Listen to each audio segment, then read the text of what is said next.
இறைவன் யாரையும் உடனடியாக தண்டிப்பதில்லை, அவர் கருணைமிக்கவர், நீதியை நிலைநாட்டுபவர், மேலும் மக்களைச் சோதிப்பவர். திருக்குரானின்படி ஒருவருக்கு ஆதாரத்தை காட்டி தூதரை அனுப்பிய பின்னரே தண்டனை உண்டு, மேலும் இறைவன் அநியாயமாக யாரையும் தண்டிப்பதில்லை, தண்டனை செயல்களின் விளைவாகவே அமைகிறது. இறைவன் சோதனைகள் மூலமும் வாய்ப்புகள் அளிப்பதன் மூலமும் மக்களை வழிநடத்துகிறார். இறைவனின் தன்மை மற்றும் தண்டனை குறித்த கண்ணோட்டங்கள். 1. கருணை மற்றும் நீதிக்கான ஆதாரம். இறைவன் மிகுந்த கருணையும் அன்பும் கொண்டவர். அவர் அடியார்களுக்கு நீதியை காட்டுகிறார். 2. தூதரின் பங்கு. ஒரு தூதரை அனுப்பி எச்சரிக்கை செய்த பிறகுதான் தண்டனை உண்டு என்று திருக்குரான் கூறுகிறது.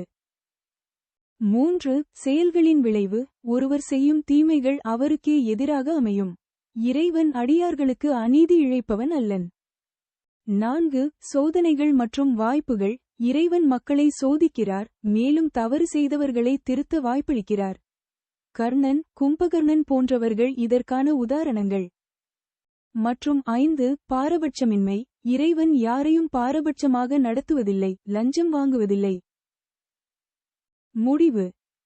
இறைவன் கருணை, நீதி, பொறுமை ஆகியவற்றின் உருவம்.